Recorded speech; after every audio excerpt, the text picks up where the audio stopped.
friends. Welcome back to my podcast, The Bechdel Hold. My name is Stephanie Chase, and today it's a bonus episode because this weekend AEW hosted the WrestleDream pay-per-view, and I am going to give you my review of it. Yes, I thought, let me get back on track with my posting schedule and do a WrestleDream review as a bonus episode rather than messing up my schedule any further. So, new episode of the pod should be out on Friday. But today we're looking solely at WrestleDream, a pay-per-view to honor Antonio Inoki that just so happened to take place on the first day that Edge was able to make an appearance for AEW.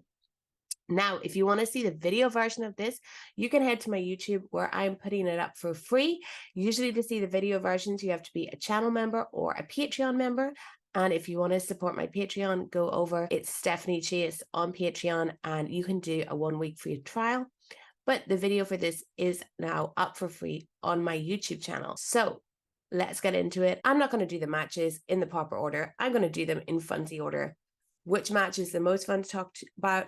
Right down to the least. But I will say overall, I thought this was an awesome pay-per-view. It was really, really good. I don't know if it's best of the year, but it's definitely in the top 3 already.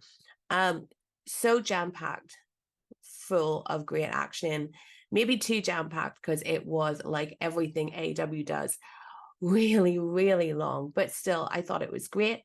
Do I regret not going? No, and I can't even hold it against myself because I truly did not believe this was a real event until it started on Sunday. It's a strange one, but we're moving into a new phase of AEW where 4 pay-per-views a year that made it not easy to go to everyone, but feasible to go to everyone. That's over. We're probably looking at double that in 2024. So new times, but yeah, a really, really good show. And I'm going to get into it with the main event, and then we'll talk about the debut of Edge, which happened after the main event. So Christian Cage defeated Darby Allin in a 2 out of 3 falls match to retain the TNT Championship. I loved this match. This match was so brutal. Of course, with a Darby match, it's just going to be full of spots where your heart is in your mouth and you're like, this guy is something terrible is going to happen to this guy one of these days. I mean, he has no regard for himself, as we know. I love the first fall with Christian's turtleneck being his downfall. It's a great outfit, but is it practical? Obviously, the story of the match was Christian's kind of head games with Darby, and you had Nick Wayne's mom, who is called Shayna, by the way. They always just call her Nick Wayne's mom on commentary and everything. I don't know if they've ever said her actual name, but she was their front row. Now, at one point, and this for me was the first reference to Armageddon 1999, Triple H versus Vince McMahon, because at one point Christian went over to her, and it was very like how Triple H went over to Stephanie when she was in the crowd during that match. She looked like she was into it, did Miss Shayna Wayne, Nick Wayne's mom, but then she slapped Christian, like threw her drink on him. But the big twist of the match, after Christian had done like everything to Darby, like he literally stripped the ring of the mat and they were wrestling on the wood. It was really funny and cool to see when Darby was being tended to, Christian just going at it and like removing everything from the ring. That was so funny. But Nick Wayne came out. Darby gives him the TNT title to hit Christian. But just like when Stephanie was given the sledgehammer at Armageddon 1999, she turned. Nick turned and he used it on Darby. His mom looked shocked, but we'll see where that goes, because I do think it would be fun if Christian started dating Nick Wayne's mom. But anyway, the match was awesome. There was some really, really cool spots. Christian is such a great worker. I think he's of all the, and we'll get into old guys, and I'm not saying old being offensive, but all the like around about the age of 50 club, I think he's like the most selfless of all of them with how he works. Even though he won this match, but he won it for the storyline. So this was to me a very memorable match. It wasn't actually my match of the night, but it also, the show was so long that this totally woke me up, because I was feeling like, yeah, it's getting too much, as we got to the main event. But then I was awake when these guys started really going for it. So yeah, totally awesome. I did think that Christian should win, just because I don't think another TNT title win would help Darby at all. I think we should be working towards someone else getting it. So after the match, we have the beatdown of Darby Allin, Christian, and Nick Wayne. We then, Sting like finally came out to try and save Darby. And I know that there's a lot of the time with Darby and Sting, Darby is very much like, let me go it on my own, like don't come out and help me. I don't want that like they don't have that kind of relationship. But at the same time, I thought Sting really took his time. But that wasn't the biggest like logic gap that we were going to get to. And Luchasaurus came out as well. So Sting and Darby were then totally outnumbered. Then Christian goes to do the concerto on Sting, and he takes his sweet time, because then we see a video play. And this video shows a man in a car, and he's driving down a road, and you can see rated R written on the road. So of course we know it is the rated R superstar, Adam Copeland, not Edge, Adam Copeland. And then he appears, and we have his Metalingus, which is a fucking awful name for a song, Alter Bridge song. Tony got the rights to that. They could not use You Think You Know Me, so instead it was You Think You Know Him. And it's since been confirmed that that is Beth Phoenix's voice, and I think that is a very cool touch. Edge comes out to the ring. I will be calling him Edge most of the time. Adam comes out to the ring. Christian looks like he's seen a ghost. He looks shocked. And just when you think that Adam might be on the side of his longtime friend Christian, no, he's coming in as babyface. He gets rid of the heels. Christian runs out though before Adam can get to him. And we end the show with the debut of Adam Copeland. So what do I think about Edge being in AEW? Okay, the debut was like a leave your brain at the door moment, but I think most kind of debuts are that now, because if you really think about it, of course, it makes no sense that this man was there ready to debut, so much so that he made a video, but was waiting till like the most like perilous moment for the baby faces, and he still didn't hurry up, because they played the video and the song before he came out, and whatever. And Christian, stopping from doing the concerto because the video was playing. Like a true villain would just do it anyway, but that's wrestling logic. What is my relationship to Edge? There was a time when I did really like Edge. It was probably the beginning of the rated R superstar era. Now, obviously, one of the most iconic moments in the history of WWE is SummerSlam 1998, when Sable faced Mark Merrow and Jacqueline in a mixed tag match, and Sable didn't have a partner. Well, it was a mystery partner, and no one knew who it's going to be. And then before the match started, she got in the ring and she said, "And now let me introduce you to my partner," in her great voice. And Edge came out from the crowd. It was when he was that mysterious guy, and he just did that match for no reason, and like that was it. I always remember that. And that's really like that's genuinely my favorite Edge moment. Obviously then he went on to the Brood, he went on to all the rated R superstar stuff, rated RKO, all of that. So I think when he was like at his peak, I did quite like him, but he was never someone that I was really, really into. He's kind of, it's almost the way, it's almost kind of the way that I think of like Jericho's WWE career in the 2000s, where I just kind of almost I don't have any great like feeling towards him. I almost don't like remember him. He was kind of like furniture or something. Then when he came back after all that time away, obviously his retirement was very sad. And when he came back after all that time away in the Rumble, that was really exciting. And then, of course, like he got into doing matches and promos that I just did not like. I did not like his stuff with Randy Orton. I didn't like all his like acting, serious, take a chair promos. I thought all that was terrible.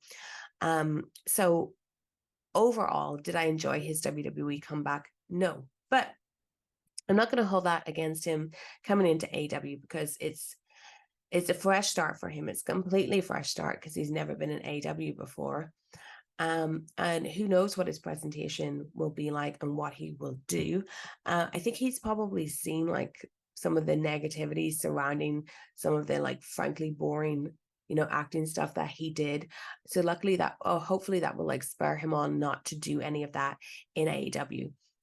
I think my criticism of it, and I would have this if it was anyone that fits this criteria, is I just can't be excited by another former WWE guy, especially one around the age of 50. I'm not a very nostalgic person. I'm not like, oh, yay, it's Edge from my childhood. Like, I don't feel that way about people. And I do think that, it's a overdone statement, but there's definitely too many ex-WWE guys in AEW. AEW has like completely lost its identity over the past couple of years. It's not it's not the company like it originally was. And I don't believe it's the company it was founded to be. It is now just a second WWE. And I don't have anything against when they take in, young guys, like your Miros or your Andrades, especially guys that weren't used well in WWE. But someone like Edge, given his age, I just hope he doesn't end up being like another like Jericho figure where he's just doing vanity stuff that doesn't help anyone.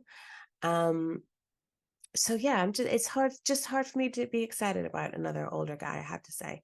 I wish Tony's policy, if he was going to hire guys around the age of 50 to bring into the company, was one in, one out, because then you could bring in Adam and whoever it is who's around that age that's been in AEW the longest, you can turf them out. And I think that would be a lot better for all of us. So I will 100% give Edge a chance. I have nothing against him. I think, yeah, my only thought is it is just hard for me to be excited. And there was something about it when he appeared where it seemed like a weird fit to me. It seemed like a weird fit. And then Tony saying, we're entering a new era of AEW at this pay-per-view. And that turned out to be the rated R era. I didn't like that. I think if we're entering a new era, that new era shouldn't be the era of an older wrestler, I would have put that in like the lower end of my expectations of what a new era of AEW could mean. And I do worry about this era, not because of Adam Copeland, but because of a lot of things, and the identity of AEW and how things are going. Obviously, the pay-per-views are amazing, but I think the week-to-week TV is not, and the live attendance certainly is not, and they have a lot of problems that they need to sort out. And I don't think that Adam Copeland's the answer to it, but hopefully he'll help. Hopefully he'll help with attendance and ratings. But yeah, it's there's been a lot of change in AEW over the past year or two, and not all for the better. However, welcome Adam Copeland.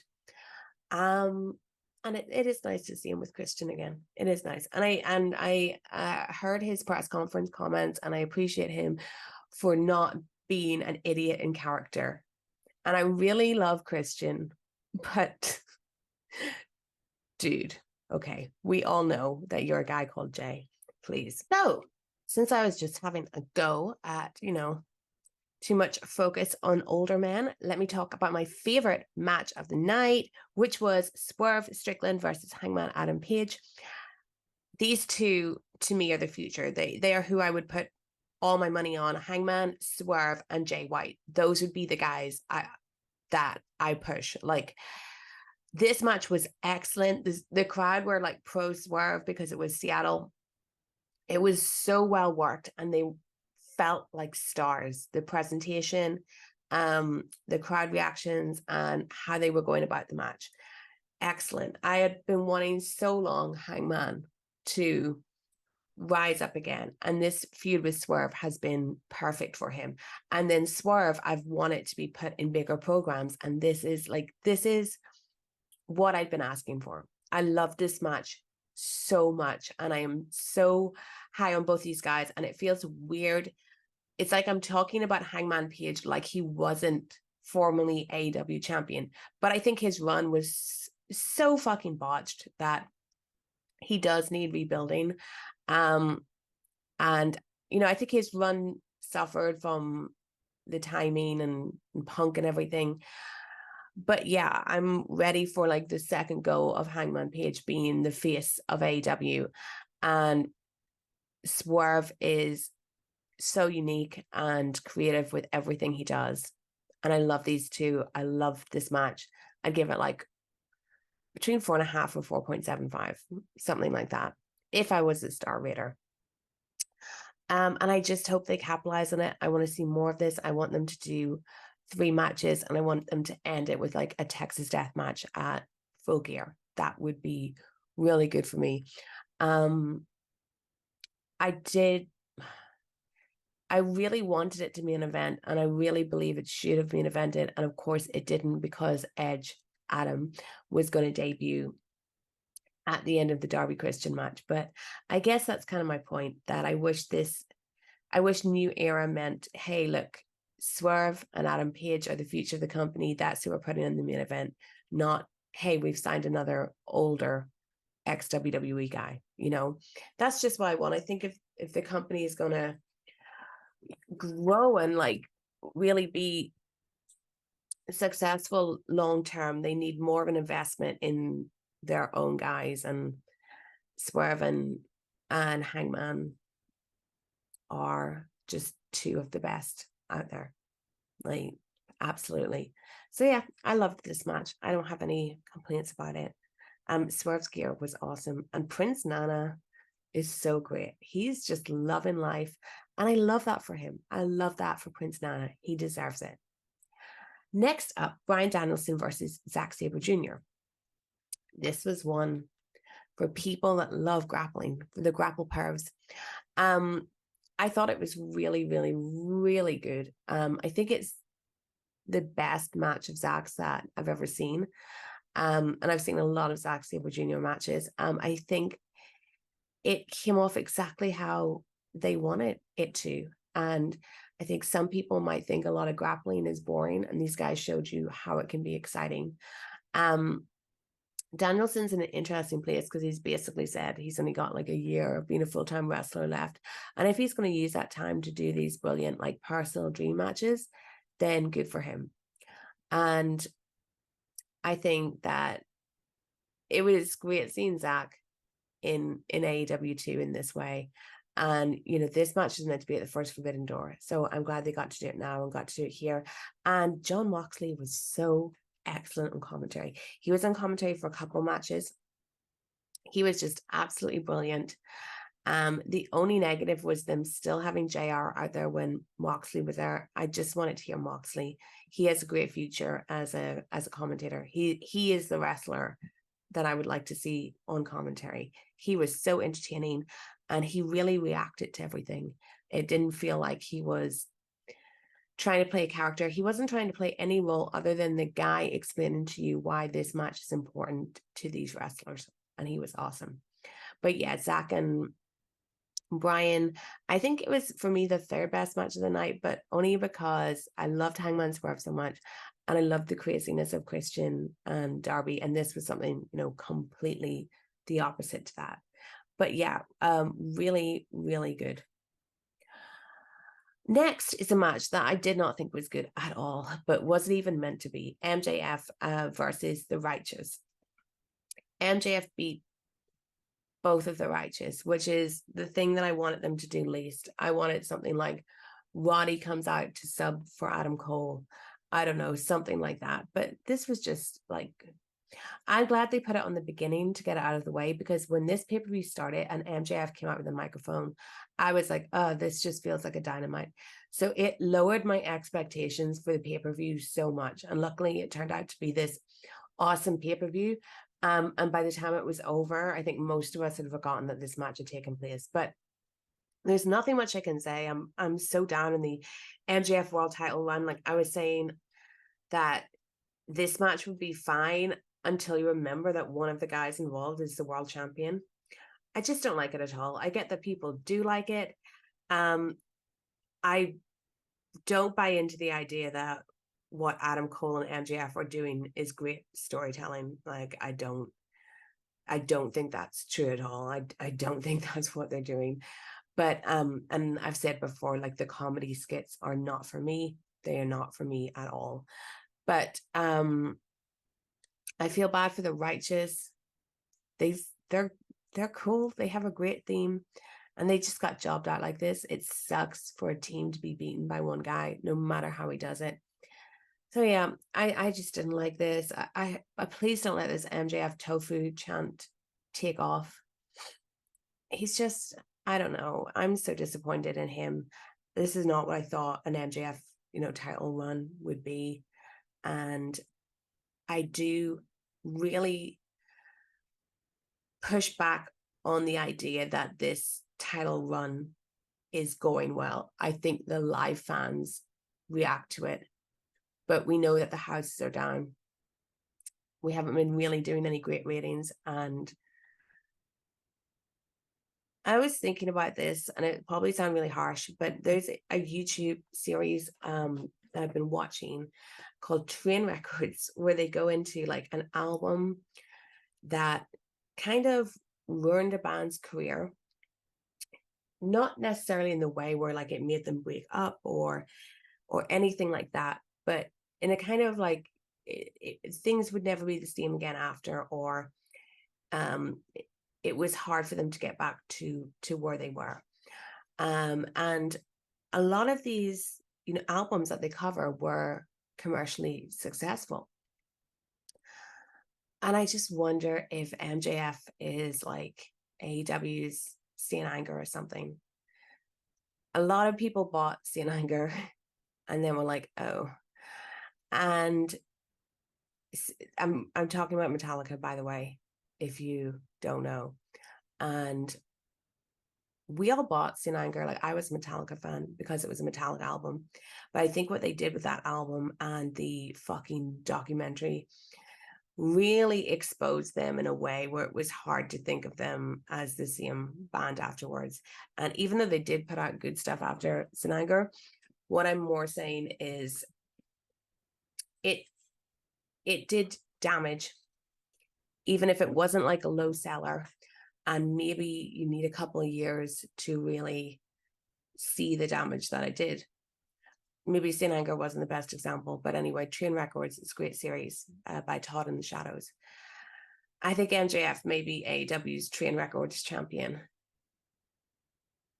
because there's just something, they've never booked a champion well, except their first champion. They've never booked a champion well. But the direction that he's going in, I think for like the long term of AEW is not good. And I don't think that there has been solid evidence to show that this WWE direction, though it more even seems like WWE NXT like multicolored NXT 2.0 direction is really helpful for AEW, because I'm not really sure it's what the fans that have the real investment in the company, that were the ones buying the tickets, watching, and really supporting them. I'm not really sure if that's what they're after, but we'll see. I think obviously a lot of people are going to disagree with me and throw different metrics that I will disagree with at me. Whatever. Of course, MJF's going to defend it to the hilt, but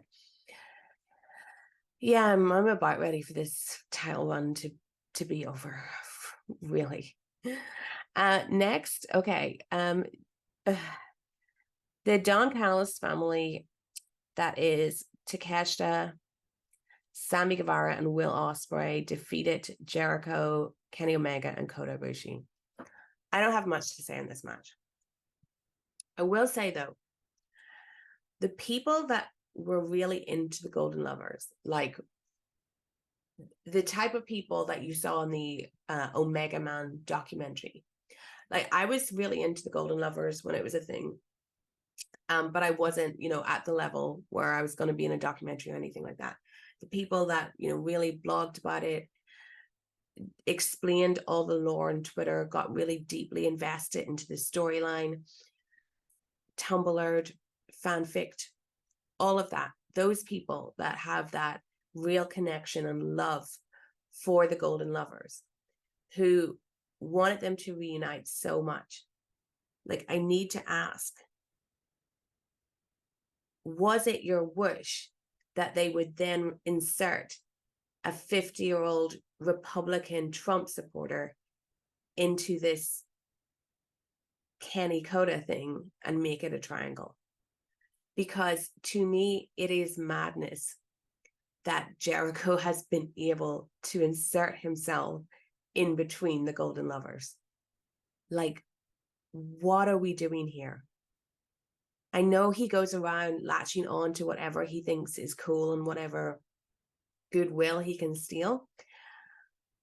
But come on, Tony. Like, come on. I just think it's so weird that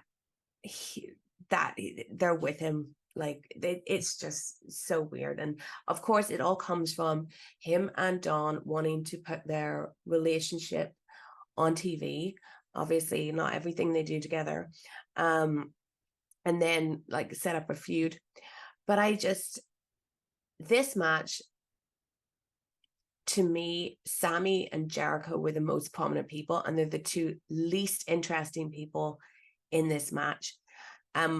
And Sammy, I saw someone say this on a Discord, and I think it's a great assessment of Sammy, that he is the wrestler that AEW has got the least return on their investment on. And I've said this before, but like the relentless pushing of Sammy Guevara is wild. And I truly believe it's all down to Jericho's vanity. Like, he is obsessed with getting Sammy Guevara over. And if anyone here is watching that is a wrestling writer, journalist, please do a deep dive investigation into the push of Sammy Guevara, because I'm not going to do it, but follow like the breadcrumbs on this one, because it's really wild how much they push him. And I think that what the senior party in this feud, like, realized that their feud totally lacks investment because of the amount of years this whole Sammy saga has been going on, and the fact that Sammy hasn't connected with fans. And we're just like, well, let's find a way that we can latch on to this Omega Takeshita thing. I'd be so pissed if I was Takeshita, because the heat him and Callis were getting over what they did to Kenny was incredible. I would love to see Kenny and Takeshita feud in a vacuum that doesn't include Jericho or Sammy, and Kota can be involved in that. Will Ospreay, one of the best wrestlers in the world. Some people will say he is the best wrestler in the world. Wherever you stand on that, he was nothing in this match. He was like a ghost. And even the fact of him coming out with Takeshita and Sami, so like these three people seem equal. Like Will Ospreay, who had two of the best matches of the year so far. Will Ospreay, and I don't mean his one from Wembley. I just it is just wild what's going on here. Like the booking of this. Yeah, I thought this match was a great example of multi-man matches not working, because for me, the people that I wanted to see, Kenny, Kota, Takeshita, and Ospreay, I felt were missing in action for most of this match. It was just about two guys, Jericho and Sami, who cannot get their feud over on their own. So they piggybacked on another one, and then we get a multi-man match. Yeah, I wasn't a fan of this. I thought Kota looked okay on it. He hasn't looked really great in AEW so far, but give us a original Golden Lovers, please. A pure version of the Golden Lovers. This is this is, guys, come on. I feel like no one wants to say it, but come on. Next up, FTR versus Aussie Open. Okay, another very good match, but I think it suffered from a lack of build. They still haven't done enough with Aussie Open to make us really care about them, and it being on such a stacked card that this was not as good as their Rev Pro match, and I don't think it was ever going to be on this show. It was actually one of the matches that I just would have removed from this show. I think that they would have had a better match at an event where they could have been more focused on.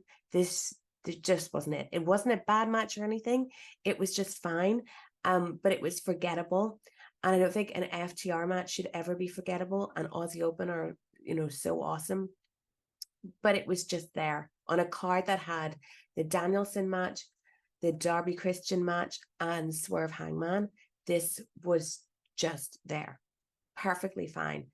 Please do more with Aussie Open, though. I do have a lot of love and respect for those boys. Chris Statlander versus Julia Hart. This was very good. This was Julia's best match so far. She keeps improving. We all know that Tony just doesn't invest in the women's division. And I really think that the two best characters in the women's division right now are Julia Hart and Toni Storm. And I believe that they are two women who completely created their characters and personas themselves. With what I mean by themselves, I don't mean that Brody King didn't help a little, or Toni Storm talked with someone, but I mean without any prompting from Tony Khan. I think they created this without any of his input or help, and that puts him in a position where he's had to push them because of the attention they're getting, though they deserve to be pushed. And if the division was booked properly, that wouldn't be an issue, but it's not. So I do think, though, Julia has the most amazing gear when she's seconding for the House of Black, but her ring gear is a little lackluster. I just want to see something cooler from her, but really, really good. And I think that Julia could very soon be a champion. I don't think it was time to end Chris's reign yet, because she hasn't been given the chance to do enough with it. But Julia, for me, would be the top contender to end her reign. But congratulations to both, but especially Julia Hart, because she's just always improving. Okay, next was Ricky Starks versus Wheeler Yuta. Boy, did these guys get a bad position in the card. They were sandwiched between Hangman Swerve and Danielson Zach, I think. If I'm wrong on that, they were sandwiched between two other really awesome matches. I get putting Ricky on every card because you want to build his momentum, but I think this match was unnecessary. It's the other one I would have removed from the show. It was another one that was just there because the other stuff was so great. I really do like Wheeler Yuta so much, and with my obsession with wanting young guys to rise up the card, of course, I support any Wheeler Yuta push. Ricky Starks, I still don't think he's long for AEW, but I think they're doing what they can to make sure that he is. But especially with Jade gone, I don't know if that's going to work. But yeah, a fine match. They didn't do anything bad. It wasn't even boring. It was just fine, and it was just there. And the card was just had much better things on it. And on a less good card, this might have been one of the standout matches, but not on that night. Eddie Kingston versus Shibata. I really liked this match. Proper hard hitting. I think it's the best Shibata match I've seen. Eddie was great as always. It's another one of those things that was kind of almost like lost on the card because it feels like something if you're like a hardcore, if you're a New Japan person, if you're an Eddie Kingston person, or any Japanese company really, you'd be well into this. But it didn't get any kind of a big push. But yeah, I thought it was really good, and I love seeing Eddie with 2 belts, and I think this will be a real test for him, being the Ring of Honor champion, a real test for him, and I think he's going to pass it. Finally, Young Bucks versus Lucha Bros versus Hook and Orange Cassidy versus the Guns. The winner get a tag team title shot. It was won by the Young Bucks. That's really all I have to say. So we're getting Young Bucks FTR, I think, on Dynamite either next week or the week after. That should be good. The Young Bucks have also teased something special for the 4-year anniversary of Dynamite, so we'll see what that is. But I just want to see the Young Bucks be a tag team again and mixed up in the tag division. Don't think they should beat FTR. But this match, it was just so typical of like the tag division being so nothing, because you've got Lucha Bros in it. One of them's a singles champion. Hook and Orange Cassidy, not a real tag team. And then the Guns are kind of treated like jokes. But this was fine. Probably could have done without it though. It probably could have happened in the Dynamite as well. So that is everything. I mean, there was the pre-show, but I don't have much to say on that. It was just long. Like they're trying to do this like WWE style pre-show thing, and I don't think it works. I think it should just be 2 matches and a little bit of talking. Keep it to like an hour. I can't imagine the people in the venue. It's like sitting through all of this. Like it's a lot. It's a lot. I still don't think they found the pre-show, formula to make it a worthwhile watch. Josh Barnett was on the pre-show. He wrestled Claudio, and I just want to say that nothing will ever make me like Josh Barnett. And if you are an OG Steph Chase listener or a knower of my lore, like I have lore, you will get why I will never like Josh Barnett. Okay, if you know, you know. But I thought it was so funny him putting over Claudio at the end of the match, and obviously, like there's the whole him and Inoki thing. Though I would say, Google the validity of some of the stuff they were saying about him and Inoki, but it's just funny that he takes the mic at the end to like put over Claudio, and it's like, dude, Claudio's the one that works here, and he's an ex-WWE wrestler. Like everyone, well, pretty much everyone in this audience knows who Claudio is. We can't say the same about you. And I get that Tony probably thought it was a nice like respect thing to let Josh Barnett do that, but I just thought it was funny. I was just like, all right, Josh. Okay, yes. And nothing else in the pre-show stood out to me. I did think that Stokely was funny though. Anyway, guys, I hope you enjoyed that. It was pretty quick, though. I'm sure when I end the recording, I'll find out that it was like over half an hour or something ridiculous. But yeah, I just wanted to do this so I have WrestleDream covered and out of the way. Thank you guys so much for supporting this podcast. Remember, if you want to watch the video version, sign up to my Patreon or my YouTube membership. And there's lots of other ways to support me too, including having an OnlyFans. And thanks a lot. Oh, and subscribe on Apple and Spotify and whoever you like podcasts on. Please, please, please subscribe and give me a 5-star rating or review. Pretend I'm your backstage source and inflate my rating. Get me to 5 stars, or even a 4.25 will do. And I'll see you at the end of this week. Hopefully we only have good stuff to talk about, though everything I've written down to talk about in this week's podcast so far is bad. But bye.